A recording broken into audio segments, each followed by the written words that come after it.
पुरुषोत्तम मास महत्तम 7वां अध्याय। हरे कृष्णा, राधे राधे। पुरुषोत्तम मास की बड़ी भारी महिमा है। अधिक मास के इस पावन महीने में शुभ कर्म करके अधिक से अधिक पुण्य अर्जित करो। इस पुरुषोत्तम माह में किसी भी प्रकार का व्यसन नहीं करे, कोई बुरे काम नहीं करे, मांसाहार से भी दूर रहें, क्योंकि याद रखो इस मास में किए गए किसी भी कर्म का फल हमें कई गुना होकर मिलता है। अच्छे कर्म करोगे तो वो भी कई गुना होकर मिलेंगे और बुरे कर्म करोगे तो वो भी कई गुना होकर ही मिलेंगे, याद रखना।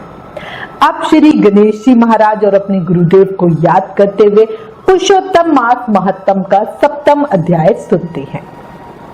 जय गणेश जय गजवंदन, कृपा सिंधु भगवान, मूसक वाहन दीजिए ज्ञान बुद्धि वरदान। बोलो गणेश जी महाराज की जय। गुरु अनंत तक जानिए, गुरु की ओर न छोर, गुरु प्रकाश का पुंज है, निशाबाद का भोर। बोलो गुरुदेव महाराज की जय। कल हमने पुरुषोत्तम महामहत्तम के अध्याय 6 में जाना कैसे भगवान विष्णु और मलमास गोलोक धाम पहुंचकर श्री कृष्ण से मिले। अब जानेंगे भगवान श्री कृष्ण ने मलमास की व्यथा सुनकर क्या किया। शुरू करते हैं। अन्य ऋषियों के प्रश्न पूछने पर श्री सूत जी बोले, हे तपोधन, आप लोगों ने जो प्रश्न किया है वही प्रश्न नारद जी ने श्री नारायण से किया था। इसलिए जो श्री नारायण ने नारद जी को उत्तर दिया वही अब मैं आप लोगों से कहता हूँ। नारद ने श्री हरि से पूछा, हे भगवान, श्री विष्णु जी ने श्री कृष्ण से अधिक मास का अपार दुख निवेदन करके जब मौन धारण किया, तब हे बद्रीपति, श्री पुरुषोत्तम ने क्या किया? आप सब बात मुझसे कहिए। इस पर श्री नारायण नारद जी को बोले, हे वत्स, गोलोकनाथ श्री कृष्ण ने श्री विष्णु के प्रति जो कहा वो अत्यंत गुप्त है, परंतु भक्त, आसक्ति, सेवक, दंभ रहित अधिकारी पुरुष को सब बताना चाहिए। इसलिए मैं तुम्हें सब कहता हूं, ध्यान से सुनो। ये आख्यान सत्कीर्ति, पुण्य, यश, सुपुत्र का दाता, राजा को वश में करने वाला और दरिद्रता को नाश करने वाला और बड़े पुण्यों से सुनने को मिलता है। जिस प्रकार इसको सुने उसी प्रकार अनन्य भक्ति से सुनते हुए कर्मों को करना भी चाहिए। श्री पुरुषोत्तम भगवान बोले, हे श्री हरि विष्णु, आपने बड़ा अच्छा किया जो मलमास को लेकर यहाँ आए। इससे आपकी लोक में कीर्ति बढ़ेगी। आपने जिसको स्वीकार किया उसको हमने भी स्वीकार किया, ऐसा समझे। इसको मैं अब अपने ही समान श्रेष्ठ कर दूंगा। मेरे सभी गुण, कीर्ति, अनुभव, श्रेय, ऐश्वर्य, पराक्रम, भक्तों को वरदान देने की शक्ति आदि जिनके कारण मैं प्रसिद्ध पुरुषोत्तम कहलाता हूँ, उन सभी को मैं इसे भी प्रदान करता हूँ। मेरे पुरुषोत्तम नाम से ये महीना प्रसिद्ध होगा। मेरे जितने गुण हैं वे सब आज से मैंने इसे दे दिए। हे मधुसूदन, आज से मैं इस अधिक मास का स्वामी हुआ। इसके नाम के द्वारा ही संपूर्ण जगत पवित्र होगा। मेरी समानता पाकर ये अधिक मास सब मासों का राजा होगा। ये अधिक मास जगत पूज्य और जगत से वंदना करवाने के योग्य होगा। इसको पूजने वाले सभी प्राणी दुख दरिद्रता से मुक्त होकर मेरी भक्ति करेंगे और अंत में मुक्ति स्वरूप मेरे धाम को ही प्राप्त करेंगे। भगवान श्री कृष्ण ने आगे कहा, अन्य दूसरे मास तो सकाम है, किंतु मैंने इसे अपने समान सर्व लोगों का मोक्षदाता और निष्काम बना दिया है। जो कोई इच्छा रहित या इच्छा करने वाला प्राणी इसको पूजेगा, वो अपने सब बुरे कर्मों को भस्म कर निश्चय ही मुझको प्राप्त होगा। ये पुरुषोत्तम मास अब बिना किसी परिश्रम और कष्ट के मेरे पद को पा गया है। इसको पूजने वाले सब व्यक्ति भी केवल एक मास के पूजन और व्रत से बिना कष्ट के जरा और मृत्यु से रहित होकर परम पद को प्राप्त करेंगे। जिस परम पद को प्राप्ति के लिए बड़े भाग्य वाले यति ब्रह्मचारी लोग तप करते हैं और महात्मा लोग निराहार व्रत करते हैं और दृढ़ व्रत लोग फल पत्ता वायु भक्षण करके रहते हैं और काम क्रोध रहित जितेंद्रिय रहते हैं, वे और वर्षा काल में मैदान में रहने वाले, जाड़े में शीत गर्मी में धूप सहन करने वाले मेरे पद के लिए यतन आदि करते रहते हैं। हे गरुण ध्वज, तब भी वो मेरे अव्यय परम पद को नहीं प्राप्त होते, किंतु विधि एवं श्रद्धा पूर्वक जो इस पुरुषोत्तम मास को पूजेगा वो अपने परिवार सहित मुझे निश्चय ही प्राप्त करेगा। मुझे प्राप्त कर तो जन्म मृत्यु आदि व्याधि एवं जरा आदि सभी से मुक्त होकर एक संसार में जन्म नहीं लेगा।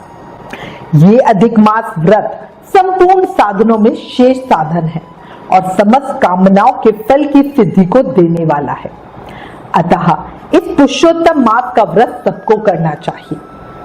हल से खेत में बोए हुए बीज जैसे करोड़ों गुना बढ़ते हैं, ऐसे ही मेरे पुरुषोत्तम मास में किया हुआ पुण्य करोड़ों गुना अधिक होता है। कुछ चातुर्य मास के व्रत यज्ञों द्वारा स्वर्ग में जाके वहां के भोगों को भोगकर वापस पृथ्वी पर आते हैं, परंतु जो पुरुष आदर से विधि पूर्वक अधिक मास का व्रत करता है वे अपने समस्त कुल का उद्धार कर मेरे में मिल जाता है, इसमें संशय नहीं है। मेरे परम धाम को वेद वे धाम बतलाते हैं जहां से फिर आना नहीं होता, ये पूर्णतः सत्य है। मैं स्वयं इस मास का स्वामी बना हूं और इसे मैंने ही प्रतिष्ठित किया है। मेरा पुरुषोत्तम नाम भी इसको प्राप्त हुआ। कभी कभी मेरे भक्तों का अपराध भी गणना में आ जाता है, परंतु पुरुषोत्तम मास के भक्तों का अपराध मैं कभी नहीं गिनूंगा। हे श्री विष्णु, भक्तों की पूजा मुझे प्रिय है। मेरी आराधना से मेरे भक्तों की आराधना करना मुझे अधिक प्रिय है। मेरे भक्तों की कामना पूर्ण करने में मुझे कभी देर भी हो जाती है, किंतु मेरे मास के जो भक्त हैं उनकी कामना पूर्ण करने में मुझे कभी भी विलंब नहीं होता। मेरे मास के जो भक्त हैं वो मुझे अत्यंत प्रिय है। जो मनुष्य इस अधिक मास में जप दान नहीं करते वो महामूर्ख है, और जो पुण्य कर्म रहित प्राणी स्नान भी नहीं करते और देवता तीर्थ द्विजों से द्वेष करते हैं वो दुष्ट अभागी और दूसरे के भाग्य से जीवन चलने वाले होते हैं।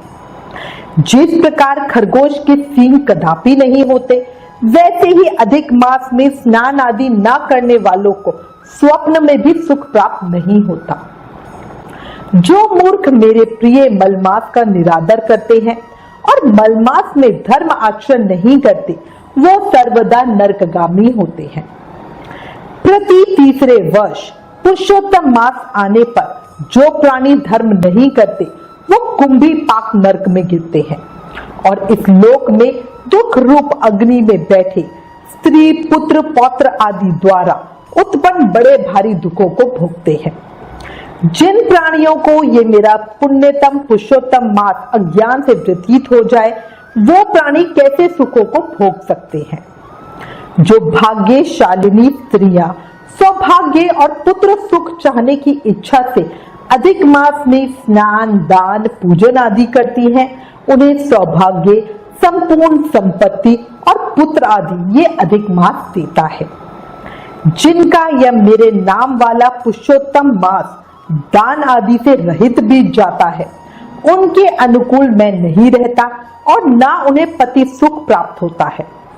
भाई पुत्र धन आदि का सुख तो उन्हें स्वप्न में भी दुर्लभ है। अतः सब मनुष्यों को मेरे इस मास में स्नान पूजा जप आदि करना और विशेष करके शक्ति के अनुसार दान अवश्य ही करना चाहिए। जो मनुष्य इस पुरुषोत्तम मास में भक्ति पूर्वक मेरा पूजन करते हैं वो धन पुत्र और अनेक सुखों को भोगकर अंत में मेरे गोलोक में वास करेंगे। मेरी आज्ञा से सब मनुष्य मेरे अधिक मास का पूजन करेंगे। मैंने सब मासों से उत्तम मास इसे बनाया है, इसलिए अधिक मास की चिंता त्याग कर हे रमापते आप इस अतुलनीय पुरुषोत्तम मास को साथ लेकर अपने बैकुंठ जाइए।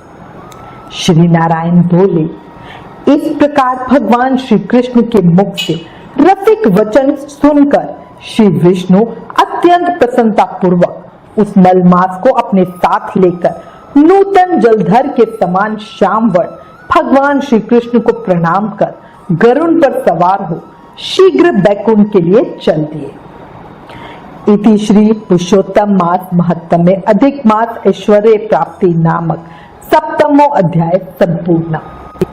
आगे की कथा कल सुनेंगे। याद रखो, कर्मों का सब खेल है, ये लौट कर आएगा। जो आज तुझे रुला रहा है कल कोई और उसे रुलाएगा। इसलिए सब कुछ कान्हा पर छोड़कर अपने कर्मों की चिंता करो और गलती से भी कोई बुरे कर्म मत करो। एक और बात बताऊं, जीवन क्षणभंगुर है, अभी है अगले पल नहीं।